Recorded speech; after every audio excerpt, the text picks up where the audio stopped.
admitir algunos rezagados. Ahí estamos. Bien. Entonces, factor de impacto. ¿Qué implica este factor de impacto entonces? Vamos a admitir. Admitimos a todos.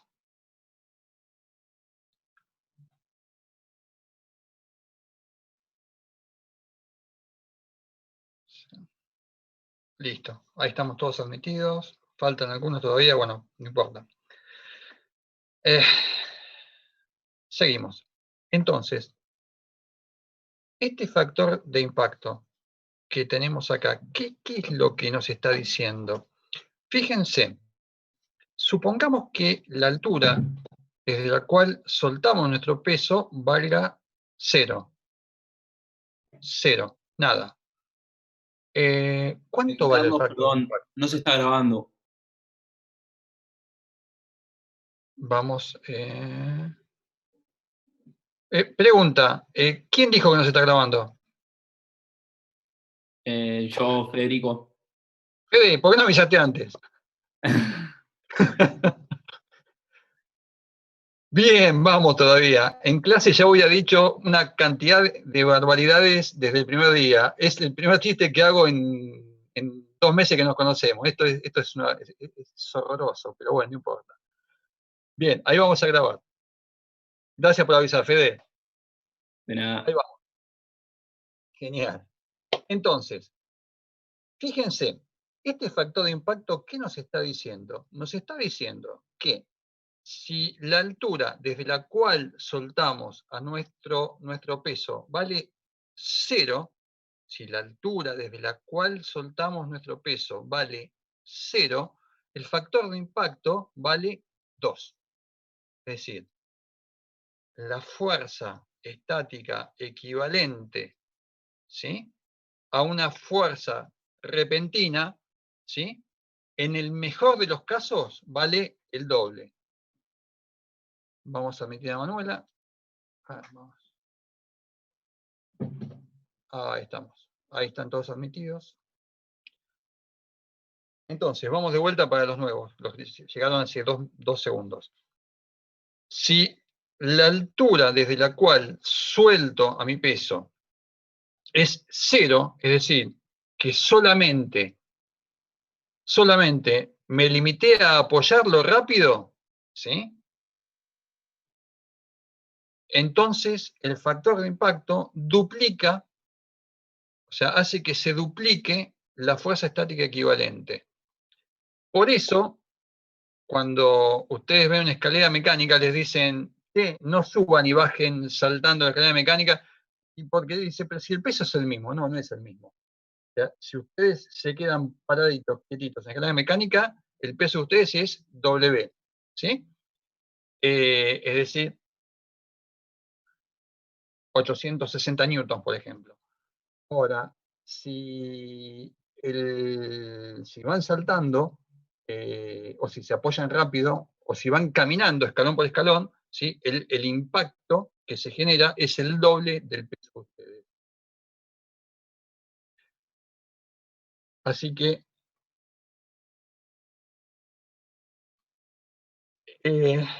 esta es la fórmula que más me interesa, o una de las fórmulas que más me interesa de toda esta clase. Esta fórmula que está acá en amarillo, resaltada, ¿no? Esta es una de las fórmulas que más me interesa. Después esta fórmula, hay varias formas de escribirla, se puede escribir de un montón de formas distintas.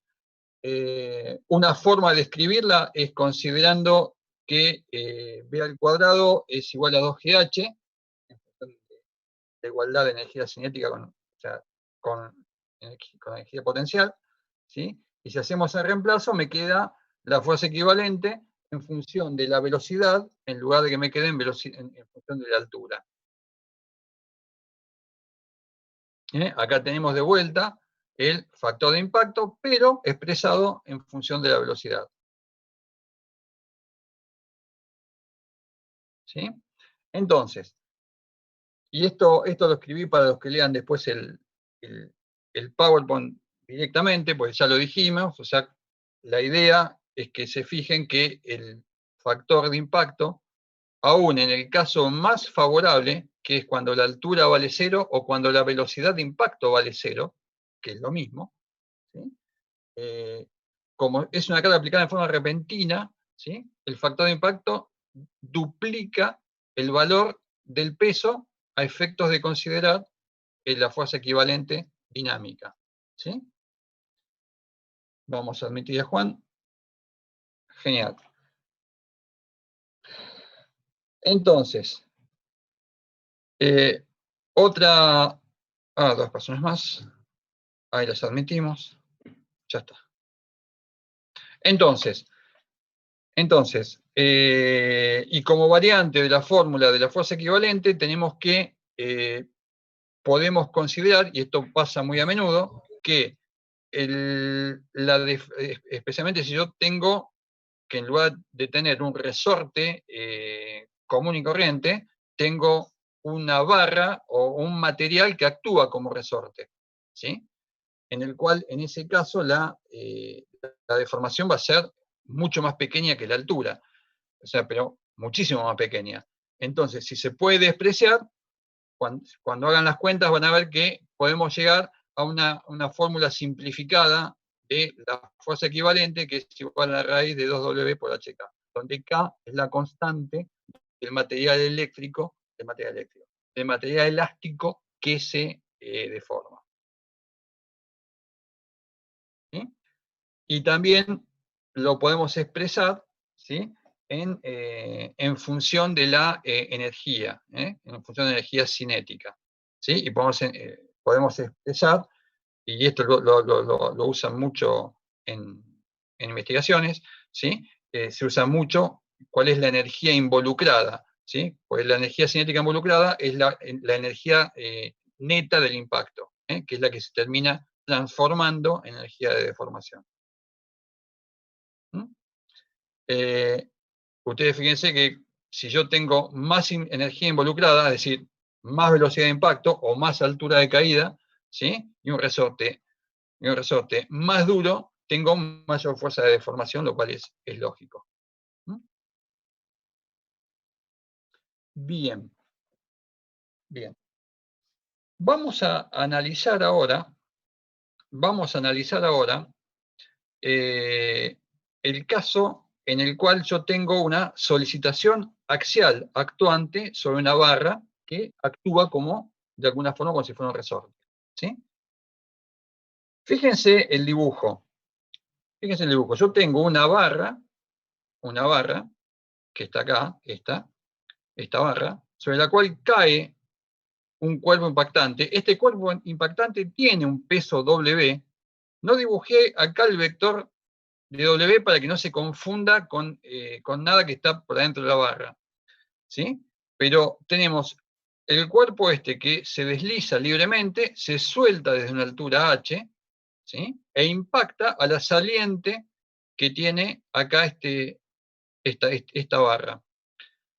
¿Qué esfuerzo se genera acá? Y se genera un esfuerzo de tracción, ¿sí? Ahora, vamos a empezar a distinguir las variables. Si yo simplemente apoyara el peso W en el final de la barra, ¿sí? En el final de la barra donde tengo la saliente, la barra se va a desplazar, ¿sí? Desde su posición original de equilibrio hasta una posición final delta ST dentro del periodo elástico, que es la deformación elástica, o la deformación elástica por carga estática.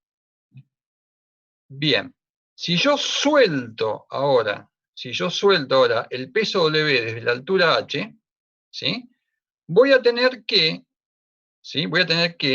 la saliente, que es la referencia que yo tengo para medir el desplazamiento de la barra, ¿sí?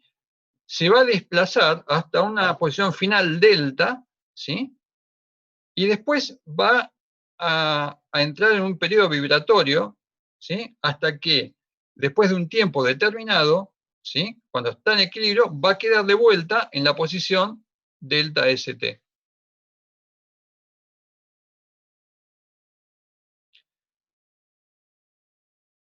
Entonces, me va a interesar saber...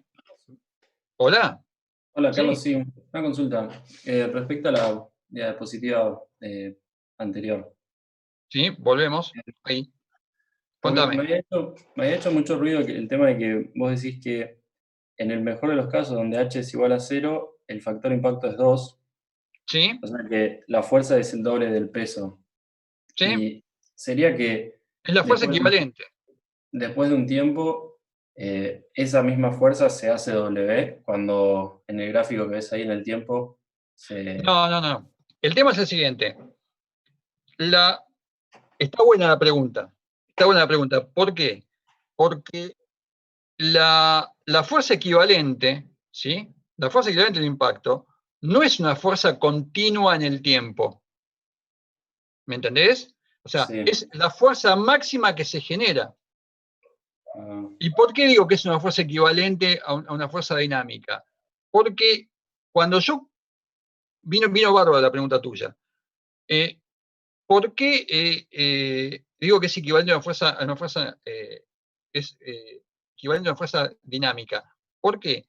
Porque cuando yo calcule o cuando yo diseñe a mi cuerpo, a este que va a recibir el peso, cuando yo tenga que diseñarlo, yo la, la tensión que va a tener en el 99% del tiempo es la tensión debida solamente al peso por la deformación delta ST.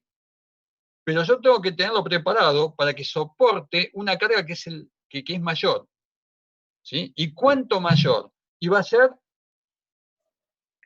ese peso por el factor de impacto. ¿Me entendés sí, cuál es la historieta de esto? sí, sí, sí, entendí. Entonces, la fuerza de impacto es una fuerza que ocurre en un pequeño periodo de tiempo. O sea, no es constante en el tiempo. ¿Sí? De hecho, un poco la idea de este gráfico es mostrar eso. ¿Sí? O sea, el efecto de la fuerza, ¿sí? De la fuerza de impacto, se genera, es grande en el instante cero más un pequeño instante. Y a medida que va pasando el tiempo, todo impacto, que ahora vamos a ver dentro de un ratito que puede ser bastante importante. Perfecto, Bien, gracias. seguimos. Bueno, ¿cómo calculamos en el caso este el factor de impacto? Y lo calculamos igual que todas las tensiones. O sea, o sea, yo cuando quiera calcular qué tensión actúa, ¿cómo calculo en solicitación axial? ¿Cómo calculo una tensión? Y tomo la carga, la divido por el área normal de la carga y tengo la tensión. Ahora, cuando yo estime la carga, ¿qué carga voy a tomar? Voy a tomar la carga más desfavorable, la carga que más me complica. ¿Sí? Entonces, la carga que más me complica es la fuerza equivalente, la fuerza equivalente. Y esta fuerza equivalente, para tener la tensión, la calculo con, o sea, fuerza equivalente dividido el área de la sección. Es la fuerza equivalente dividido el área de la sección. El equivalente al K, el equivalente al K al K de resorte, ¿no es cierto?, que teníamos, es, suplantando, o sea, o yendo a la ley de Hooke, tenemos el área, que vamos a meter a Santiago, o sea, nos queda el área por el módulo de elasticidad longitudinal dividido la longitud. ¿Sí? Entonces, con esta, con esta sustitución, tenemos el valor de sigma, ¿cierto?, para el caso de la fuerza estática, que nos queda en valor de la energía interviniente y de valores que tienen que ver con las dimensiones de la pieza y con las condiciones en las cuales actúa la carga que impacta, ¿sí? Que me genera una energía determinada. Y después veré si esta tensión que tengo en estas condiciones es mayor o menor que la tensión admisible para mi pieza. Pero esa es otra historia. Carlos, una Sí, pregunta. O sea que nosotros lo que vamos a hacer, vamos a estar, o sea, como probando o dimensionando o lo que sea, la barra sobre la que se desliza lo que después impacta. Exacto. O sea, a mí me va a interesar saber cuáles son las tensiones en las barras, en la barra sobre la cual se desliza. ¿Y O sea, por la qué? base a nosotros no nos interesa. ¿Cómo? La base a nosotros no nos modifica.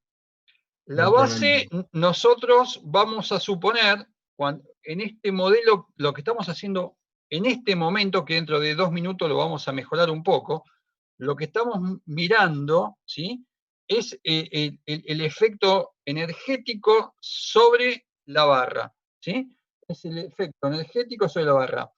Y en principio voy a estar considerando que el saliente que tengo acá abajo es infinitamente fuerte y que no se va a romper por nada, aunque lo haya pegado con un chicle bazooka que me comí hace 2 minutos.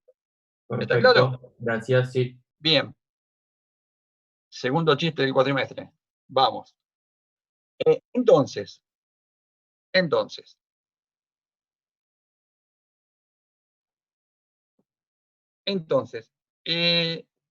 fíjese esto, cuando yo reemplazo acá, me va a quedar que la tensión que yo tengo, ¿sí?, es o sea, depende de la energía, depende depende del material y depende de A por L. A por L es el volumen de la barra. A por L es el volumen de la barra. Es decir, para calcular esta tensión, yo en realidad no estoy teniendo en cuenta si tengo una barra que es cortita y de sección muy ancha, o si es una barra finita y larga, ¿sí? Estoy evaluando básicamente el volumen,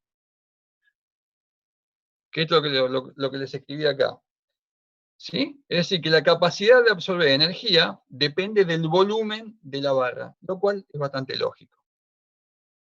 Y vamos, ahora sí, vamos a ver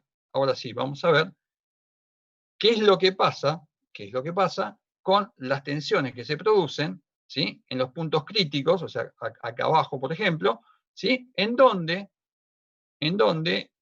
tengo cambios de sección, en donde hay cambios de sección, ¿sí?, y en los cuales tengo concentradores de tensión.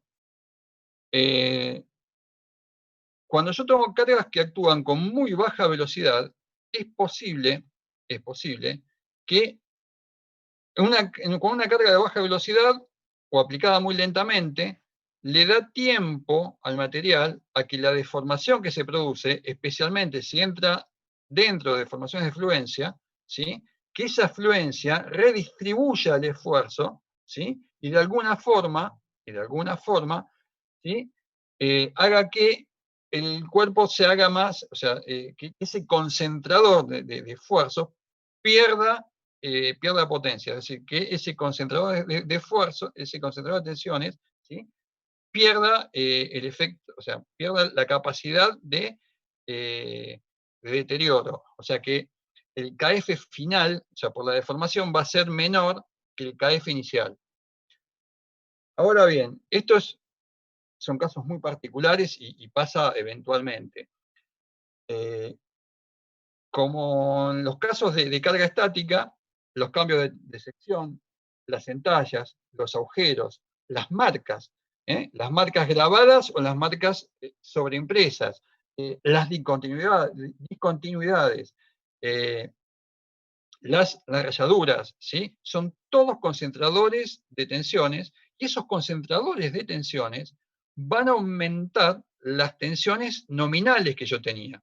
¿Qué quiere decir esto? Que si yo había calculado que la fuerza de impacto, ¿sí?, nominal era de 100 newtons, ¿sí?, si yo tengo un KF de 1.3 o de 1.5, como en este caso, voy a tener que, en realidad, la fuerza va a ser equivalente a una fuerza de 150 newtons, ¿sí?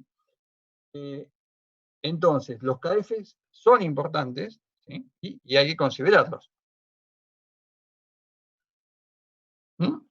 Entonces, ¿cuál es la historieta de todo esto, es que cuando yo tengo un cuerpo cualquiera que está sometido a impacto, ¿sí? Agregar concentradores de tensiones y aplicar una carga de impacto son factores que tienden a provocar, ¿sí? Una fractura del material como si el material fuera frágil. ¿Por qué? Porque el material no tiene tiempo, en el caso extremo, no tiene tiempo de escurrir, de fluir, ¿sí? No tiene el tiempo material para hacer la fluencia completa. Entonces, cuando uno analiza una fractura, o sea, si yo acá en este concentrador de tensiones, que es muy importante, ¿sí? Aplico una fuerza tal que hago que el material fracture, cuando yo analice esta fractura, yo difícilmente vea un escurrimiento, así sea un SAE 1020, difícilmente vea un escurrimiento, ¿sí? Leve, o sea, y una fractura en forma de copa y cono, como sería de esperar en un SAE 1020. Y voy a ver una fractura sobre planos normales, como si hubiera sido una fractura frágil. Y de hecho, voy a ver que la fractura es como granulada. Bueno, eso es el efecto de la carga dinámica.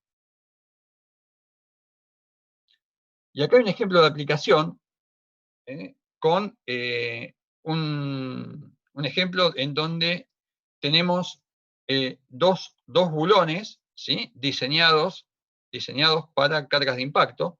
¿Sí? Estos pueden ser bulones que están sosteniendo elásticos en un camión, por ejemplo. ¿Sí? Y acá tenemos el diseño original del bulón, en el cual teníamos ya que en el cambio de sección entre el roscado y el bulón, ¿sí? Teníamos un coeficiente, un KF de 3.5. Y acá a la derecha tenemos un bulón que va a estar sometido a las mismas cargas que el diseño original, pero en este bulón voy a tener que se hicieron algunas modificaciones. Una primera modificación que se hizo es al mismo bulón maquinarlo de forma tal de que tenga el área más pequeña, o sea, el área es menos de la mitad en el alma del bulón, ¿sí? Con un descenso suave acá en la unión entre la parte roscada y la parte del alma del bulón, ¿sí? Donde tengo un KF mucho menor. Y disminuir el KF entre la parte roscada y la parte del bulón. ¿Y cómo harían ustedes para disminuir el KF? Por alguien me puede decir, Carlos, ¿cuál es la diferencia entre este pedazo de rosquita y este pedazo de acá? Para que este valga 3,0 y este valga 3,5. Es lo primero que piensa cualquiera. Bueno, lo que se hizo acá, en este diseño modificado, es hacer un roscado, ¿sí? con más filetes por pulgada, y en el cual la incidencia del factor de concentración, al ser menor la profundidad del roscado, ¿sí? disminuye el KF. Entonces, ahí admitimos a Marco. Entonces, la diferencia que voy a tener es básicamente un bulón que está mejorado en el diseño, ¿sí? Después con tranquilidad, si hacen las cuentas, van a ver que estos dos bulones son equivalentes en concepto de carga sobre el alma del bulón, ¿sí? Especialmente en los puntos críticos.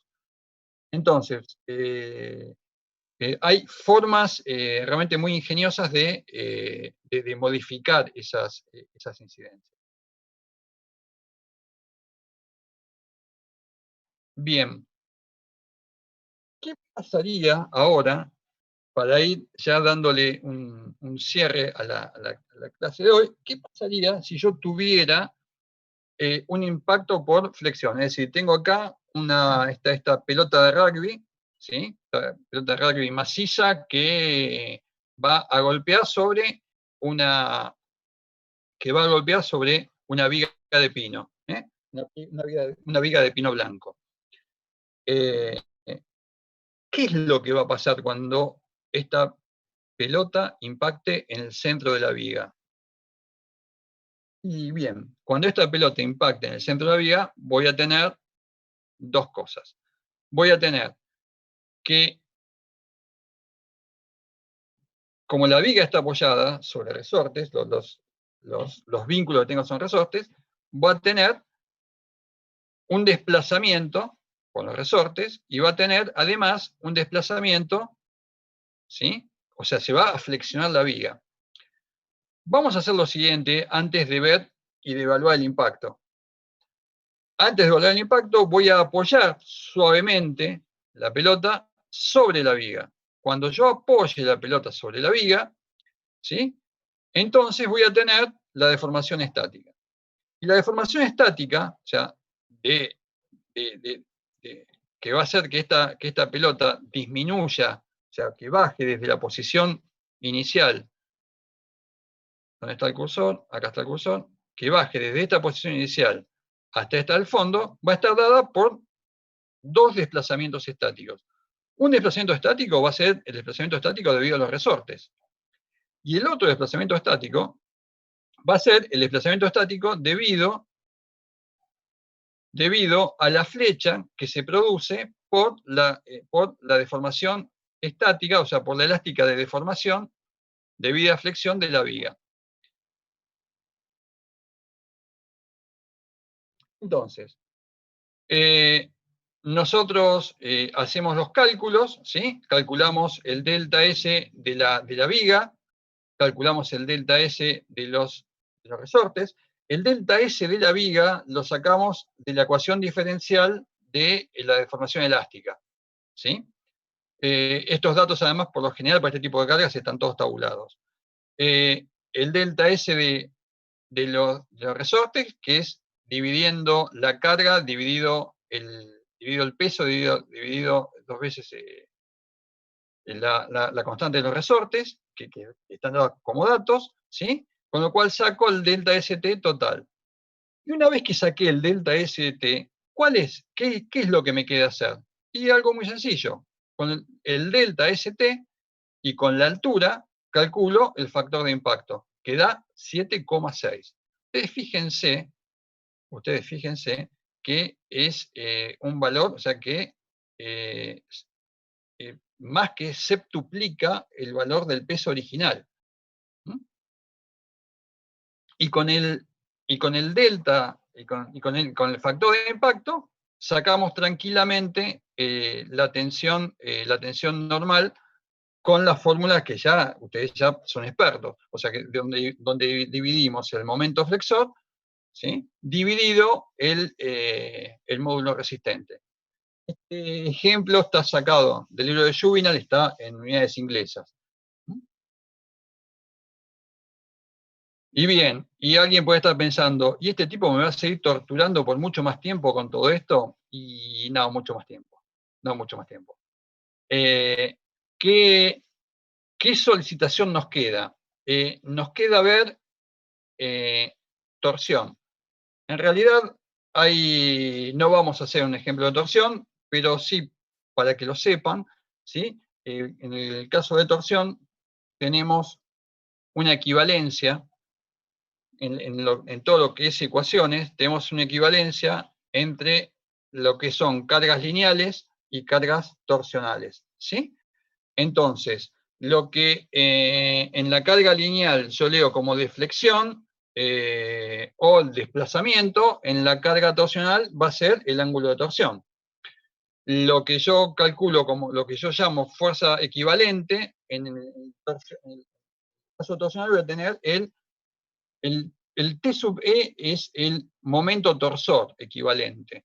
¿Sí? En la bibliografía inglesa, por lo general, los momentos flexores no le ponen MT, le ponen T directamente. Entonces, tenemos lo que antes veíamos como masa, ahora lo vemos como momento de inercia, ¿sí? las constantes son las mismas constantes, ¿sí? Y lo que antes veía como velocidad lineal, ahora lo veo como velocidad angular, ¿sí? Las fórmulas son muy sencillas, el concepto es básicamente el mismo, nada más que cambiamos, o sea, el concepto es el mismo, nada más que cambiamos la solicitación. Y como les prometí que no los iba a torturar mucho más, llegamos al final de la clase.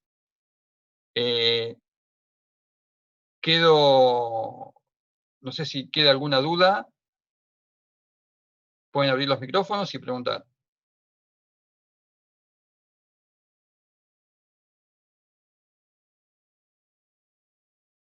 Profe, yo tengo una duda, pero del trabajo práctico de rodamientos. ¿Sí? Del ejercicio de que rodamientos. Exacto, sí. Sí. Con mi grupo enviamos las respuestas, pero queríamos saber si había que enviar cómo se llegó a eso, porque es como que queda muy como que salió de la nada los resultados. El tema es el siguiente. Está bueno que me preguntes. Tenemos unos minutitos todavía. El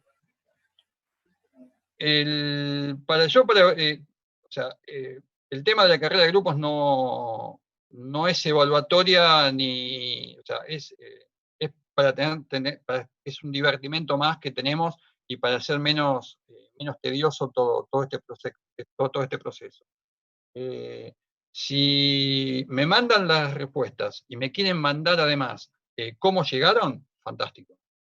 Fantástico. Es más, de hecho, si la respuesta tiene algún error y me están mandando y yo veo que está bien hecho, y capaz que lo considero como bien.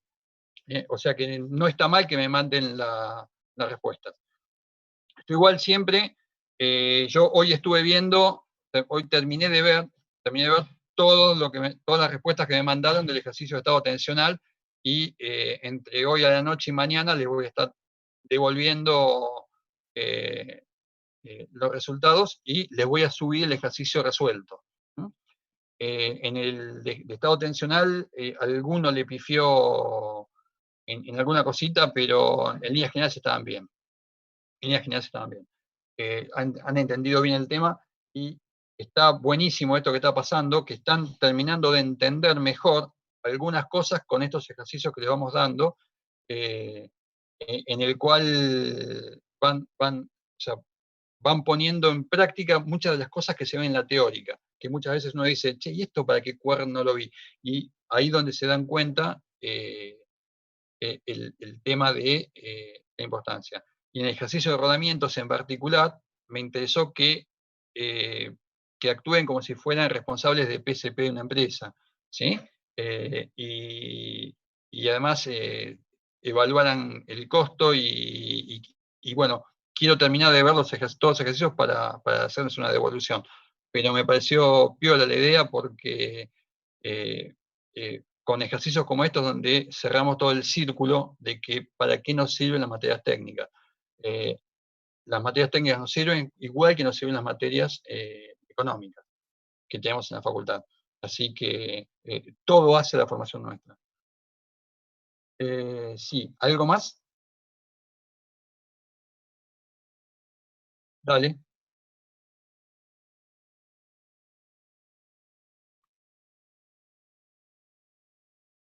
¿Sí?